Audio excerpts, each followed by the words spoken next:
Ultimate question: Michael Jordan or LeBron James, the best player in the NBA? Well, I didn't never grew up watching Michael Jordan, Oh, so he was a you baby. know how I'm going with You were LeBron. King James. This is a first for you, and you're doing junkets all day. You're doing interviews, talking about the film. How's it feeling for you right now? Yeah, I was just telling the last person that I'm still pinching myself throughout the whole experience. But I've got the best role models right here to the right of me. Oh, look at that! I'm just watching how they do it, and I'm just taking notes, and I'm following suit. Yeah, and the fact that this film is at the film festival too, like this is a huge deal. Oh, huge deal. deal. Yeah. And for the film, first of all, I didn't know what Rez Ball was, so thank you for the introduction because I had no idea this existed, and it really shows you the journey that they have gone through. And I looked up some stats, and NBA only has 5 Indigenous people in the NBA, and we have to bring that up. And this is the film that I think is going to help do that. So thank you for doing that and telling this story. You bring on a lot of interesting subjects that are, from alcoholism to suicide. These are tough subjects to talk about. Was it hard for you to shoot? Well, yes and no. I think these are, really the story that we were telling was based on real life. So one of the big things that was important for myself, for the cast, for the crew, was we wanted to be honest in our portrayal of these things. There's a lot of great things about growing up in an Indigenous community. There are a lot of like not so great things, but it's all those things that have that make the Indigenous experience, and we wanted to show them all. So yeah. Yeah. And do you feel that you've done that with this film? Well, that will be up to the audiences to decide, right? So hopefully they decide the answer is yes. Was this film everything you wanted then? Was this film everything I wanted?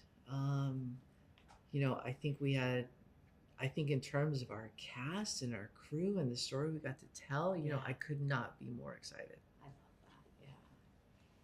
that, yeah. And the tough coach. Was she too tough, you think? I think there is some instances where, there was kind of conversations.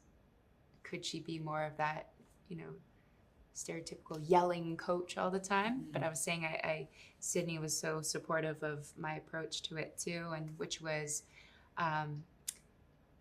you could be tough and calm at the same time, right? There's a temperament between that. And I was deeply influenced by Phil Jackson and the triangle approach, and how he even said in his documentaries and teachings, he was influenced by the Navajo traditions. And so I was like, well, I just want to apply the Navajo Phil Jackson technique here. And that you have to be tough, and of course, being a woman in a predominantly male industry, it's and especially coming in back onto the reservation and dealing with that pressure on top of it. There was that fine balance that I was always teetering on and playing with, and I feel like we found a nice balance. So yeah. And you're Canadian.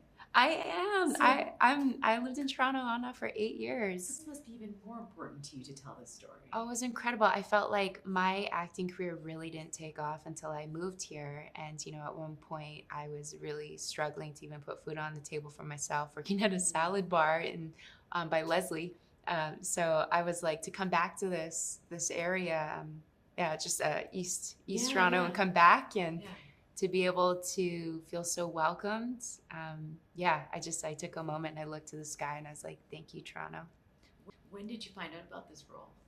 A year ago but I had read previously, I think almost 2 years prior to that, but it was, during COVID, right? During COVID, Yeah. So I wasn't even sure if the project was moving forward. And, this is typical in our business. So you let it go. And it was an amazing blessing when it came around. And I was actually in the midst of filming the other show I do. And I had always wanted to work with Sydney. So it was just like blessing on blessing.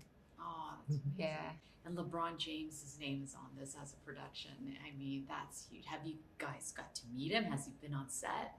Yeah, he's been really involved and helpful, kind of behind the scenes to push things through. I think one area he's been he's been really helpful with is adding these extra layers of authenticity. You know, we had he has a friend who is a play-by-play call announcer for NBA on ESPN for both radio and television. This gentleman named Adam Amin.